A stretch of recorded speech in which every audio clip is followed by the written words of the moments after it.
Srijita Sen from News 18 India.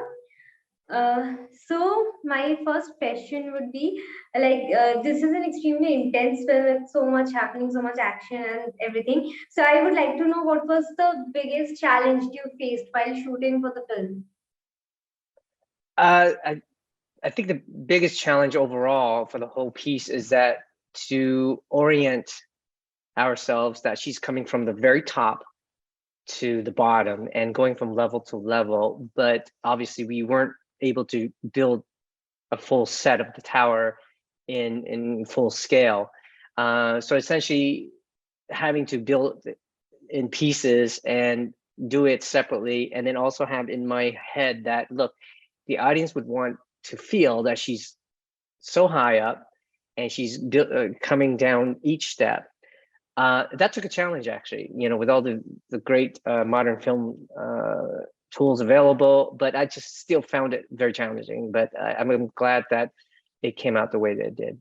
So I was saying that you are known for your horror films and either like extremely they have a lot of thrill or drama. So I would like to know are you looking forward to explore more genres or are you planning to stick to these for now? I'm not really particular with genre per se. A lot of people would find this film very amusing too. There's some humor laced into the film. But in general, with horror, I'm a big fan of horror, by the way. It's a lot of fun for me. It's funny too. So I feel that if there is a story or a script that really will gravitate to me, it's all about the character first, and then whatever genre it falls into, I feel that I can use that craft that I did with horror and action movies to make it work. But I'm not so sure about me doing a musical, but other than that, I'm pretty flexible. If your film was the first Vietnamese film to have a wide release in the US. So how did that make you feel? And now that Asian filmmakers and artists they are getting so much, they are redefining defining what we know as mainstream. So I would like to know your views on that and where do you think we are going with it?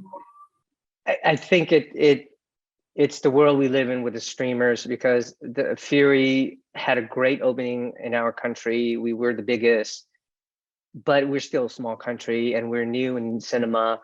But when it hit Netflix, I think there was like this wave of new fans, and I was so appreciative of that. And globally, everywhere I go now, everybody knows Fury. Everybody has seen it.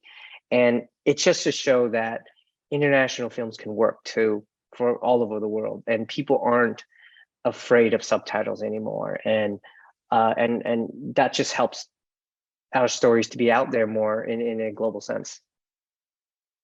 That's so good to know. That's all from my side. All the best for the film and your upcoming work. Thank you for your time. Thank you very much.